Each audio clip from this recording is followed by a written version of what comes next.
여러분에게는 가장 안전한 안전지대가 있으십니까? 사람들은 안전지대를 만들기를 원합니다.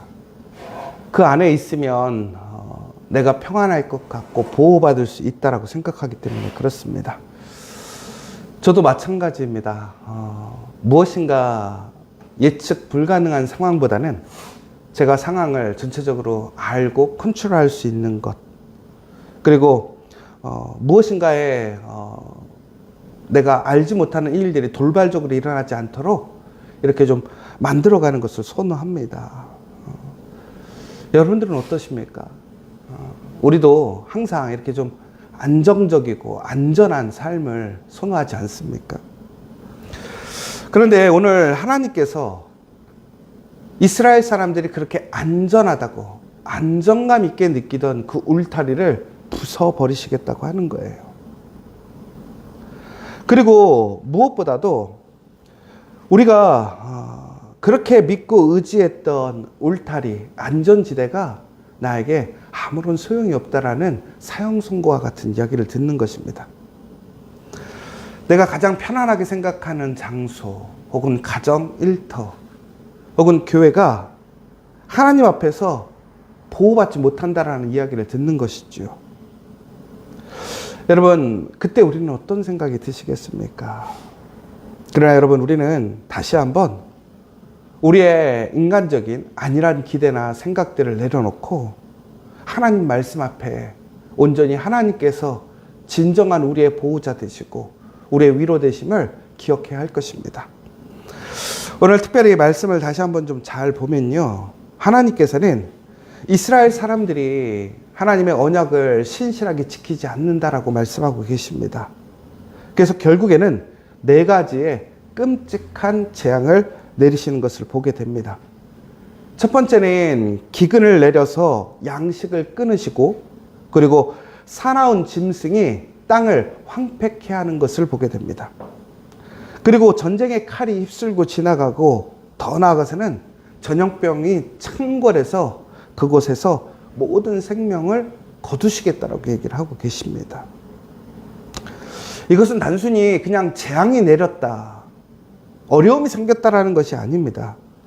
이것은 이스라엘이 온전히 의지하고 바랬던 경제력, 또한 통제력, 그리고 군사력, 그리고 건강에 대해서 그 모든 것이 무너지는 과정을 이야기하고 있다는 것입니다.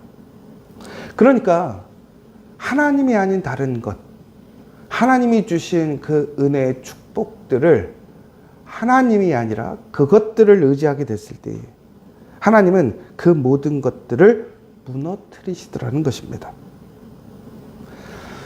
여러분, 더 나아가서 오늘 14절의 말씀을 보면 너무나 놀라운 사실이 하나 있어요. 뭐라고 되어 있냐면, 비록 노아, 다니엘, 욥 이 3사람이 거기에 있을지라도 그들은 자기의 공의로 자기의 생명만 건지리라. 나 주 여호와의 말이니라. 여러분, 이 말이 얼마나 무서운 얘기냐면, 여러분 노아를 아시죠? 노아가 모든 사람들의 심판을 받을 때에 하나님께 의로움을 여겨서 그가 그의 가족들과 함께 안전하게 방주에서 구원을 받았습니다. 다니엘은 어떻습니까? 이스라엘 사람들이 바벨론의 포로로 끌려갔을 때 그곳에서 신실하게 하나님이 세우심을 통해서 이스라엘이 하나님의 약속대로 그 나라가 돌아가게 하시는 귀한 사람이었습니다. 욥은 어떻습니까? 고난과 절망 중에서도 그는 하나님 앞에 의롭게 그의 신앙을 지킴으로 그는 그의 가정과 또 그의 가문을 다시 회복시키고 하나님의 큰 은혜 안에 있었던 사람들입니다. 여러분, 오늘 말씀에 이 3사람들의 공통점은 뭐냐면요, 그들의 의로움이 단순히 그들의 의로움으로만 멈추지 않았다라는 거예요. 그들의 모습을 통해서 다른 이들, 그의 가족들 혹은 그의 민족, 더 나아가서 그가 속해 있는 공동체를 그를 통해서 하나님의 은혜에 참여하게 했다라는 것이죠. 그런데 오늘 무엇이라고 되냐면, 이 위대한 의인들일지라도 그 땅에 사는 사람들은 물론이고 그들의 자녀들, 사랑하는 아들, 딸까지도 구원하지 못하고 자기 생명만 구원하게 될 것이다라고 얘기하고 있어요. 그러니까 오늘 에스겔이 환상하는 이 시대에, 오늘 그 시대에 그런 노아와 같이, 다니엘과 같이, 욥과 같은 의인이 있을지라도 다른 사람을 다 구원하지 못하고 자신의 생명만 구원할 수 있는 하나님의 심판이 임한다라는 것입니다. 여러분, 아브라함을 보십시오. 그의 사촌 조카가 롯이 소돔에서 멸망을 당할 때 그는 그 롯을 구하기 위해 하나님 앞에 간구하고 간청했습니다. 그리고 이스라엘의 모세는 이스라엘 사람들이 하나님을 배신하고 우상을 섬길 때에 그들을 하나님께서 버리시겠다고 했을 때에 그들을 버리지 말라고 하나님께 간절히 매달림을 통해서 어떻게 됐냐면 그 이스라엘이 하나님 앞에 구원의 용서의 은혜를 받는 것을 우리는 보게 됩니다. 그래서 우리는 의인의 한 사람이 필요하다고 얘기를 합니다. 그 의인의 한 사람이 자신의 생명이 뿐만이 아니라 그 가족들, 이웃들, 그 공동체를 구원할 수 있기 때문에 우리는 이 의로운 믿음을 본받아야 된다고 해요. 그런데 오늘 본문에서는 그러한 사람들이 있어도 다른 사람들을 구원할 수 없다라는 거예요. 이게 얼마나 무서운 얘기입니까? 내가 하나님 앞에 간절히 기도하고 내가 신앙생활을 열심히 해서 내가 하나님께 의롭게 여김을 받아요. 나는 구원받을 수 있는데 내가 사랑하는 자녀, 나의 가족, 우리의 형제, 이웃들을, 우리의 성도들을 구원할 수 없다고 생각해 보세요. 그러니까 우리가 얼마나 연약한 자입니까? 우리가 질문을 할 거예요. 하나님, 나의 믿음으로, 나의 그러한 신실함으로 하나님, 나의 자녀를 구원할 수 없습니까? 내 가족을 구원할 수 없습니까? 여러분, 그런데 오늘 여기서 놀라운 이야기가 있어요. 뭐냐면 어떤 신학자가 이런 얘기를 했어요. 오늘 나오는 노아, 욥, 다니엘, 이들은 엄밀히 보자면 지금 하나님 앞에 심판의 대상인 이스라엘이 아니라는 거예요. 여러분, 지금의 이스라엘 사람들은 선민의식을 가진 자들입니다. 무슨 얘기냐면 그들은 하나님께 택함 받았다라는 거예요. 하나님의 자녀는 우리밖에 없다라는 거예요. 하나님의 자녀는 우리는 결코 망하지 않을 거고, 하나님이 거룩하게 세우신 예루살렘에 있는 우리의 선민 이스라엘은 어떠한 환난과 시험이 와도 그것을 이겨낼 거라고 생각했던 것이지요. 그런데 아이러니하게 노아는 이스라엘이라는 민족이 하나님 앞에 구별되기 전에 살았던 사람입니다. 엄밀히 보면 노아는 이스라엘 사람이 아닌 것이지요. 욥은 어떻습니까? 우스 땅의 사람이었습니다. 이방인의 땅. 다니엘 역시 어떻습니까? 예루살렘이 아니라 바벨론이라는 그 우상의 나라로 끌려간 포로였어요. 디오스포라 유대인이었단 말이에요. 예전에 이스라엘에 남아있던 사람들은 그렇게 끌려간 사람들을 비아냥거리고 웃었어요.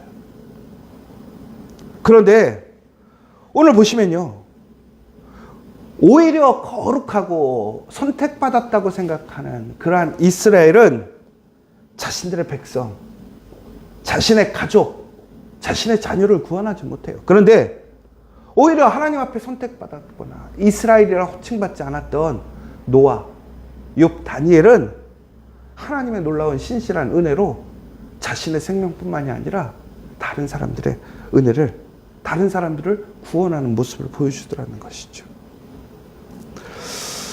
그럼 여기서 중요한 게 무엇입니까? 구원이라는 것은 혈통으로 주어지는 것이 아니라는 거예요. 예루살렘 성전이라는 그 성전으로 우리가 구원을 받는 것이 아니라는 것이죠. 구원이라는 것은 다시 얘기하자면 오직 하나님과의 인격적인 관계 안에서 우리가 구원받는 거라는 거예요. 그러니까 우리가 하나님과 온전한 관계가 회복되어지고 우리의 죄가 해결되지 않으면 결코 구원받을 수 있는 사람이 없더라는 거예요. 나의 노력, 나의 열심, 나의 의로움도 기껏해야 나 한 사람 지키는 것도 벅차더라는 거예요. 그런데 오늘 20절부터 보면 아주 희망적인 이야기가 나와요. 뭐냐면 우리가 자기의 공의가 있다면 여기서 우리에게 놀라운 사실은 뭐예요? 내가 하나님 앞에 의로운 사람으로 살아간다면 나의 생명은 건질 수 있다라는 거예요. 오늘 이스라엘은, 특별히 에스겔의 이스라엘은 철저히 하나님을 외면하던, 하나님을 믿지 않던 자들입니다. 그런데 하나님께서는 오늘 그 가운데서 그러한 불의하고 타락한 이스라엘, 헛된 신화, 헛된 지식에 묶여있는 이스라엘에게도 하나님을 신실하게 믿고 의지하고 말씀을 따라가는 그 의인에게는 구원을 주시더라는 거예요. 시대가 아무리 악하고 또한 이 시대에 소망이 없을지라도 우리의 믿음이 온전한 믿음으로 하나님 앞에 신실하게 서 있다면 우리는 하나님께 구원받을 수 있다는 사실입니다. 그 시대가 어떤 시대이든지. 오늘 이스라엘에게 철저한 심판, 아주 그냥 너무나 놀랍고 무서운 4가지의 재앙이 내릴지라도 그 가운데서 하나님의 놀라운 구원의 은혜를 누릴 수 있다는 거예요. 여러분, 하나님 한 분만을 바라보고 신뢰하고 살아가게 될 때 우리는 이처럼 하나님의 언약에서 끊이지 않는다는 사실이에요. 여러분, 오늘 이 아침에 여러분이 기도하시는 그 믿음, 우리가 오늘 살아가는 우리의 그 믿음이 존국에는 오늘 하나님 안에서 의롭게 여김을 받는다라는 사실이에요. 그런데 중요한 것은 여러분, 오늘 그렇다면 나로서 만족할 것이냐라는 거예요. 나만 구원받으면 되느냐라는 것이지요. 여러분, 그런데 오늘 아주 이상한 이야기가 나와요. 21절에서 23절의 이야기를 보면요, 뭐라고 되어 있냐면 예루살렘에서 살아서 바벨론으로 끌려온 자들이 있더라는 거예요. 그런데 그들이 변화되지 않았어요. 아직도 악한 행위를 하더래요. 그런데 그들이 위로를 받더라는 거예요. 여러분, 이게 무슨 얘기예요? 아니, 아직도 죄에 있고 악한 상태에 있는 자들이 그대로 변화되지 않았는데 왜 위로를 받을까? 이거는 바로 이런 얘기예요. 그들은 심판받아 마땅하고 구원의 대상이 될 수 없었어요. 그럼에도 불구하고 하나님은 그들을 은혜 가운데 어떻게 하시는 거예요? 구원해 주시더라는 거예요. 은혜를 베푸시더라는 거예요. 그러니까 그곳에 남아있던 바벨론에 있던 사람들이 우리가 예루살렘에 있지 않더라도, 우리가 이스라엘 민족 안에 있지 않더라도 오늘 우리가 지금 그 이방의 땅, 우상의 땅 바벨론에서 우리가 하나님께 구원을 얻을 수 있구나. 내가 믿음이 온전히 하나님 앞에 신실하게 내 믿음이 있다면 이곳에도 하나님의 은혜가 있구나. 이것은 무슨 얘기입니까? 전국에는 우리가 하나님 앞에 온전한 믿음으로 살아가게 될 때 우리의 삶이 어디에 있든 어떠한 상황이든 우리는 그 가운데 하나님의 신실하신 보호와 위로를 받는다라는 거예요. 그러나 반대로 우리가 그렇지 않다면, 하나님 앞에 온전한 그 신실한 관계를 세우지 못하고 은혜 안에 있지 못하다면, 우리가 아무리 거룩한 예루살렘에 있을지라도 하나님께 예배하고 하나님의 언약의 그 외적인 모습에 있을지라도 우리에겐 구원이 있을 수 없다라는 거예요. 여러분, 그런데 오늘 우리는 그러면 거기에 감사하고 만족하고 끝나야 되느냐라는 거예요. 내 사랑하는 자녀들을 어떻게 할 거라는 거예요. 우리의 가족들은 어떻게 해야 되냐라는 거예요. 내 부모님과 친구들은 어떻게 해야 되느냐라는 거예요. 우리의 교우들은 어떻게 해야 되느냐라는 거예요. 여러분, 오늘 놀라운 것은 그 심판 가운데서도 그 믿음을 지키는 자들은 하나님께서 지키시고 보호하시고 그 멸망의 자리에서 움직이게 하시더라는 거예요. 여러분, 우리가 해야 할 일은 무엇입니까? 우리의 사랑하는 자녀들이, 우리의 부모님들이, 우리의 가족들이, 우리의 이웃들이, 친구들이, 우리 교우들이 하나님 안에 그 믿음의 사람이 될 수 있도록 우리는 그들을 변화시켜야 한다는 거예요. 여러분, 그러기 위해서 우리 어떻게 해야 됩니까? 오늘도 끊임없이 기도해야 되지 않겠습니까? 그러나 나의 기도가, 나의 믿음이 그 사람을 구원할 수는 없죠. 그런데 왜 우리는 기도해야 될까요? 내가 아무리 정성스럽게 기도해도 나의 자녀들이, 내가 사랑하는 사람들이 하나님을 믿지 않고 그 은혜 안에 있지 않으면 그들은 결코 구원의 은혜에 참여하지 못하는데, 근데 놀라운 것은 바로 우리의 삶이 하나님의 구원의 증거가 되어야 한다는 거예요. 여러분, 더 놀라운 것은 무엇입니까? 우리에겐 예수님이 오셨어요. 누구든지 우리의 의로움이나 우리의 믿음의 높은 수준의 결국론이 아니라 그 예수를 믿으면, 예수의 복음을 믿으면 구원을 얻더라는 거예요. 내 모습이 결국은 예수를 바라보게 하고 그 구원의 그 소망을 바라볼 수 있게 해야 우리의 사랑하는 자녀들이 하나님의 그 한량없는 은혜와 구원에 참여할 수 있게 되더라는 거예요. 오늘 이 시간 여러분, 저는 우리 지저처치에 있는 성도들이 그런 은혜의 통로, 복음의 통로 되기를 간절히 소망합니다. 무엇보다 내 한 사람이 정말 그 하나님 앞에 온전한 신실한 믿음의 사람, 나도 구원받지 못함으로 다른 사람을 구원하지 못하는 그런 안타까운 모습이 아니라 나의 믿음을 통한 하나님의 신실하신 구원의 은혜를, 그 영광을 다른 사람에게도 증거하고 나눌 수 있는 우리 믿음의 성도들, 우리 믿음의 지저처치 되기를 간절히 소망합니다.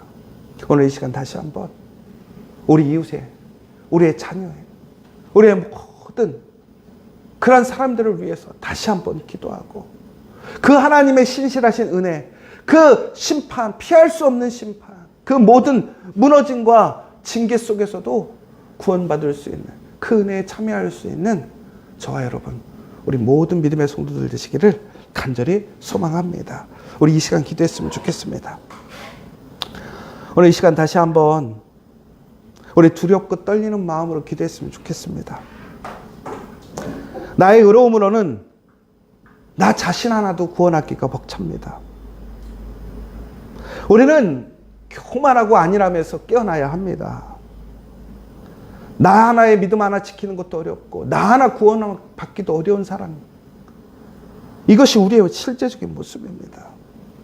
그런데 오늘 예수님께서 우리의 그 나약함을, 우리의 부족함을 그의 십자가로, 그 죽음으로 채우셨습니다. 누구든지 그 심판 가운데 있을지라도 예수를 믿으면 구원을 얻게 하시겠다라는 거예요. 오늘 우리가 멈추지 않게 해달라고, 내 신앙, 내 믿음에 그저 만족하고 내가 스스로 생각하는 안전지대에 위로 얻는 것이 아니라 진심으로 하나님 앞에 신실한 믿음을 지켜서 나도 구원을 얻고 내 자녀도 구원받게 하고 우리 부모님들도 구원받게 하고 내 친구도 구원받게 하고 우리 모든 지체들이 하나님의 구원, 더 나아가 그 위로의 증거가 될 수 있는 우리 지저처치가 될 수 있도록 다시 한번 기도해 주시면 좋겠습니다. 특별히 우리 지체들 가운데 영육간에 너무나 피곤하고 아프고 또 경제적으로 어렵고 또 많은 비전과 일들로 인하여 고민되고 힘들어하는 지체들이 있습니다. 하나님은 우리의 보호자가 되시고 안전지대가 되십니다. 하나님을 믿고 따르는 자들에게는 그들에게 귀한 방주가 되어주십니다. 오늘 이 시간 우리 성도들이 신실한 하나님의 그 돌보심의 손길, 치유의 손길을 통해 회복되어지고 힘을 얻는 역사가 일어날 수 있도록 다시 한번 기도해 주시고, 또 우리 고3 자녀들이 끝까지 정말로 좋은 그 경주를 완주하여 하나님 앞에 칭찬받고 하나님께 거룩하게 사용되어지는 우리 다음 세대의 믿음의 증거자들 될 수 있도록 기도해 주시고, 우리 8월 정말로 하나님 앞에 하나됨을 맡기기를 원합니다. 우리가 가정 안에서, 우리 일터 안에서, 또 우리 공동체 안에서 예수 그리스도에서 하나 되는 우리가 되고, 또한 하나님께서 교회 통합의 문제로 기도하고 있는 우리 교회 안에서 진정한 하나됨의 그 의미가 무엇이고 그 결과가 무엇인지를 알고 나아갈 수 있게 하는, 또한 그 통합에 대한 그 뜻에 대해서 하나님의 결정대로 인도하신 대로 우리가 순종하고 믿음으로 나아갈 수 있도록 기도해 주시면 좋겠습니다. 우리 이 시간 함께 기도하고 돌아가도록 하겠습니다. 우리 주기도문으로 예배를 마치도록 하겠습니다. 하늘에 계신 우리 아버지, 아버지의 이름을 거룩하게 하시며 아버지의 나라가 오게 하시며 아버지의 뜻이 하늘에서와 같이 땅에서도 이루어지게 하소서. 오늘 우리에게 일용할 양식을 주시고 우리가 우리에게 잘못한 사람을 용서해 준 것 같이 우리 죄를 용서해 주시고 우리를 시험에 빠지지 않게 하시고 악에서 구하소서. 나라와 권능과 영광이 영원히 아버지의 것입니다. 아멘.